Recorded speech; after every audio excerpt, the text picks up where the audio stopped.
This channel does not promote any violence, harmful, or illegal activities. All content provided by this channel is meant for an educational and information purpose only.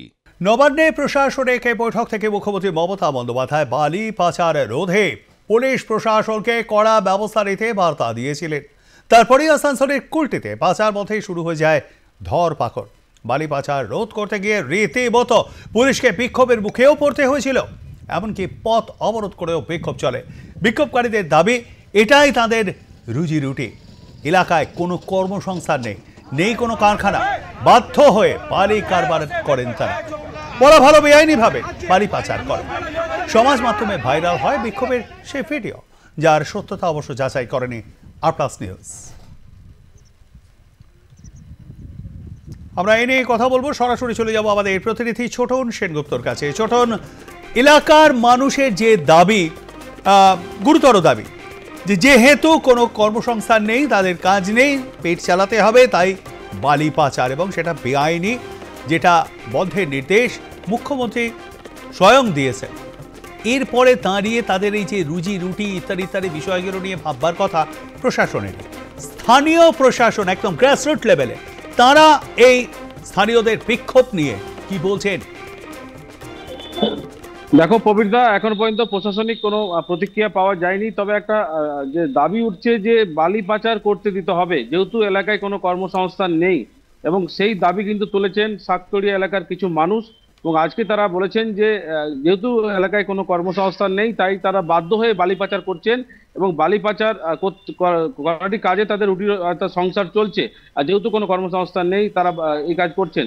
এবং প্রসঙ্গত গতকাল সাতকড়িয়া এলাকায় একটি বিক্ষোভ ঘটনা ঘটে, যেখানে বিক্ষোভের মুখে পুলিশ পড়েছিল, যেটা মুখ্যমন্ত্রী মমতা বন্দ্যোপাধ্যায় বালি পাচার বন্ধের বিরুদ্ধে কড়া বার্তা দিয়েছেন, এবং তারপরেই তৎপর হয় পুলিশ প্রশাসন, এবং তারপরেই বালি ধরপাকড় যে শুরু হয়। এবং গতকালই কিন্তু একটি বালি বোঝাই অটো সাতকড়িয়া এলাকায় পুলিশ ধরতে গিয়েছিল, এবং সেখানে রীতিমতো পুলিশকে ঘিরে বিক্ষোভ দেখানো হয়েছিল, এবং পুলিশ পথ অবরোধ করা হয়েছিল, এবং সেখানে বিশাল পুলিশ বাহিনী পৌঁছে পরিস্থিতি নিয়ন্ত্রণ করেছে। যদিও সেই সময় কোনো বালি অটো বোঝাই বালি গাড়িটিকে কিন্তু পুলিশ আটক করতে পারেনি, এবং তার খোঁজেও কিন্তু তল্লাশি চলছে। এবং আজকে কিন্তু এলাকার মানুষরা একটাই দাবি তুলেছেন যে এলাকায় কর্মসংস্থান নেই, যার কারণে তারা বাধ্য হয়ে বালি পাচারের কাজে তারা কাজ করছেন, এবং অবিলম্বে হয় কর্মসংস্থান তাদের দিতে হবে, না হলে তারা কিন্তু বালি পাচার করবেন, এমনটাই হুঁশিয়ারি দিয়েছেন।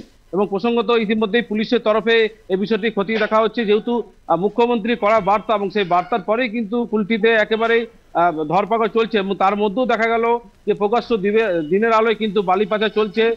অটো, টোটো এবং কি ট্রাক্টর করেও বালি পাচার করা হচ্ছে, এবং সেই নিয়ে কিন্তু পুলিশ একেবারে ধরপাকড় শুরু করে। এবং তারপরে যখন পুলিশ একটি অটো ধরতে যায় গতকাল, এবং সেই সময় কিন্তু পুলিশকে ঘিরে বিক্ষোভ দেখায়, এবং সেই ভিডিও কিন্তু ভাইরাল হয়েছে। যদিও এই ভিডিও যাচাই করেনি সত্যতা আর+ নিউজ, তবে এলাকার মানুষদের কিন্তু একটাই দাবি যে বালি পাচার কাজ যে তারা করছেন, বাধ্য হয়ে তারা করছেন, যেহেতু সাতকড়িয়া বা কুলটি এলাকায় কোনো কর্মসংস্থান নেই, এবং তাদেরকে কর্মসংস্থান দিতে হবে, আর না হলে কিন্তু তারা বালি পাচার করবেন, এমনটাই কিন্তু হুঁশিয়ারি দিয়েছেন। এবং এই ঘটনায় কিন্তু রীতিমতো এলাকায় যথেষ্ট চাঞ্চল্য ছড়িয়ে পড়েছে। একদমই তাই। পরিস্থিতির ওপর নজর রাখো। আদৌ স্থানীয়দের এই বিক্ষোভ নিয়ে প্রশাসন কোনো পদক্ষেপ নিল কিনা, অর্থাৎ তারা কোনো কর্মসংস্থানের বন্দোবস্ত করলো কিনা, সেদিকে নজর আমাদের অবশ্যই থাকবে। আপাতত ধন্যবাদ আমাদের সঙ্গে থাকবার জন্য। কথা বলছিলাম আমাদের প্রতিনিধি ছোটন সেনগুপ্তের সঙ্গে। हम लोग इसलिए किए रोड ब्लॉक किए, हम लोग का बस यही दाल रोटी है, यही रोजी रोटी है, इसी से हम लोग का घर चलता है, और इसका अलावा हम लोग के पास कुछ है नहीं। बस यही अपना रोजी रोटी का चलते हम लोग बड़ा बाबू को बोले, बस और कोई बात नहीं। हम लोग का सिर्फ रोजी रोटी चलना चाहिए। আর কোনো না আপনারা চালান দিবেন তো বালি কোনো মধ্যে আমরা চালাবই। যে গুলি খাইতে হবে তো আমি গুলি খাই মরে যাবো। আমার নাম আছে আজিজ খান, কথা বুঝলেন? আর থাকা হচ্ছে না আমাদের দ্বারা। আর না ছিলে পিলেকে নিয়ে পরে আমি রাস্তাতে নেমে যাব। আমাদেরকে কাজ দেন, আমাদের কোনো কাজ দেন, আমরা কাজে तैयार আছি। सबसे पहला चीज़ है कि अगर बालू बंद हुआ है तो 2 नंबर चीज़ है बंद हुआ, तो उसका साथ साथ कोयला भी बंद होना चाहिए, लोहा भी बंद होना चाहिए, नाका भी बंद होना चाहिए, टोल टैक्स भी बंद होना चाहिए। सिर्फ खाली बालू काहे बंद होगा?